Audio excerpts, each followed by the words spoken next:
Hey, what's up everyone, Morey Croson here, and today we're going to be going over the rhythm and timing of having a faster foot contact time. We're going to start the video right now.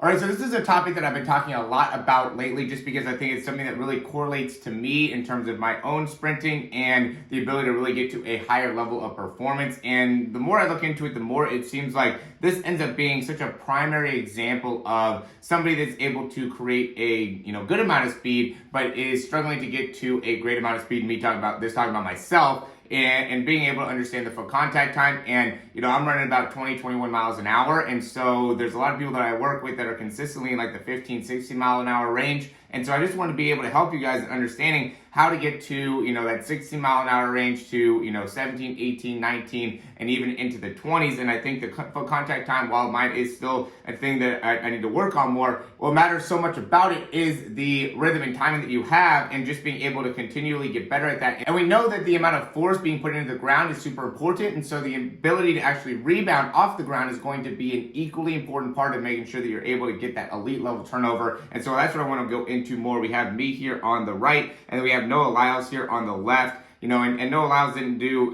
exceptionally well this month in the, Olympics, but at the same time, he's, a top sprinter no matter what. So, we want to be able to look at how these top guys are running and really study it in order to understand, what we could do in our own ability to run faster. And where I'm at here, timestamp wise, I'm at 197 on Noah Lyles. On myself, I'm at 473. And this ends up being about the same time for both of us. And, what stands out to me is, I guess actually I'm a little bit ahead for me.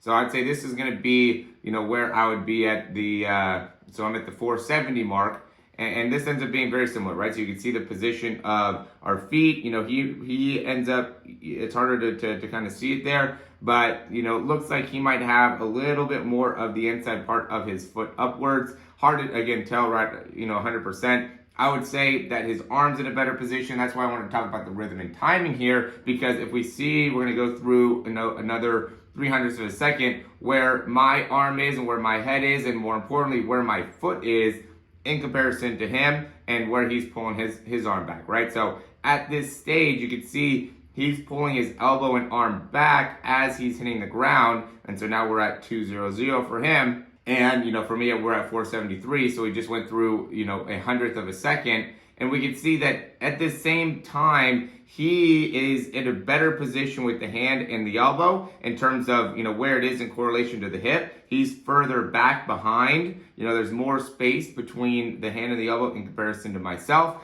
And then also we can see that his heel ends up being off of the ground in comparison to me where my toe is on the ground. I'm going to quickly interrupt this video just to say if you like the information, go ahead and click that thumbs up, subscribe to the channel, and we'll hop right back in the video. All right, so this ends up being the important part of the rhythm and timing. This is why we do what we do with the sprinting drills and why it's important to be able to really think about what it is that we're trying to achieve as we're going through these sprinting drills is making sure that, as we're pulling, we have the great amount of balance to be able to swing through, but also be aware of where our hand and our elbow is at the time that we're swinging the leg through, right? So you can see, he's able to get to a lot better position. Now we're going to be, this is 73, then we're going to 77, right? So this is when he, same part, this is when he touches down, right? And then as he's swinging through, again, we could see that his elbow's all the way up. My elbow isn't all the way up, right? So the rhythm of it here is for me to be a little bit behind with my arm. So now he's going to be out in front in terms of how he's going to be able to bring the arm through and the hand through, which is going to make it so the actual timing, the contact time, is going to show that and replicate that. Right, and this ends up being an important point because, a lot of us talk about how important it is to sync up the arms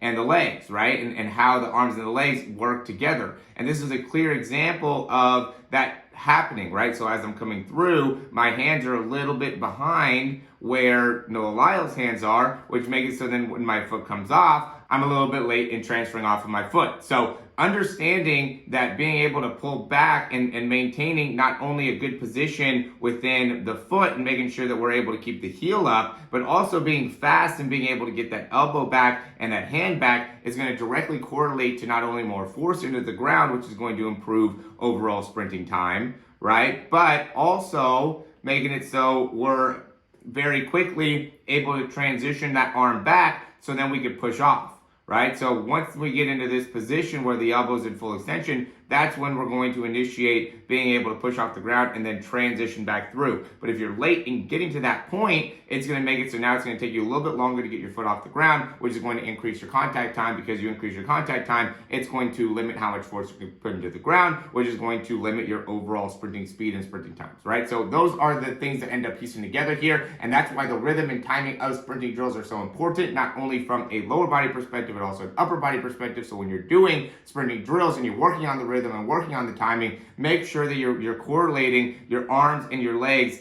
very intelligently, and you're really focusing on how you are actually doing the drills. I know it's a little bit slower, but that doesn't mean that the focus needs to be lower. The focus of anything needs to be higher when we're really focusing on these drills in order to make it so we get the right correlation from the sprinting drills into our sprinting performance, and therefore improving overall top speed. As always, guys, if you liked the information, go ahead and click that thumbs up, subscribe to the channel, or if you have any questions, comments, or recommendations, you can leave those down below. Always recommend the speed breakdown, guys. There's nobody that is looking into your speed performance and your overall mechanics like I am. You know, I just spend so much time looking at videos, watching the top athletes do it, and you know, I think that by continuing to see how to be able to replicate it and then also be able to kind of teach it not only to myself but to you guys, it's just given me a better understanding of what it is that is the most important part of your sprinting that will correlate to an increase of your speed the fastest, right? And a lot of it has to do with the full contact time. A lot of it has to do with the posture. A lot of it has to do with our front side mechanics. All those things end up being important parts of sprinting, but if we're not able to isolate it, right, that's the big thing that I do, is I'm going to go and look at it, I'm going to isolate it and say, okay, this is the number 1 issue, right? This is the number 2 issue.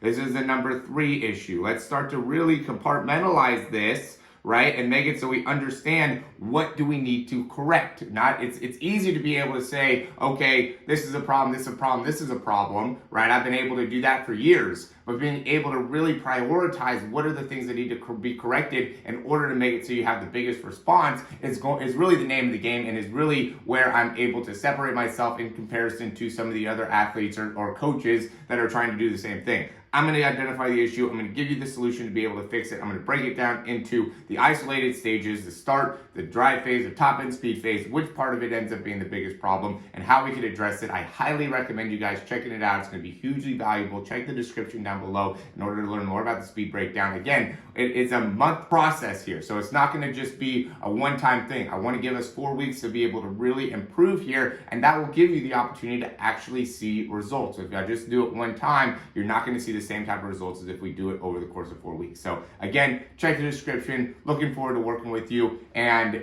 if you like the information, click that thumbs up, subscribe to the channel. Thanks for watching, and we'll talk to you soon.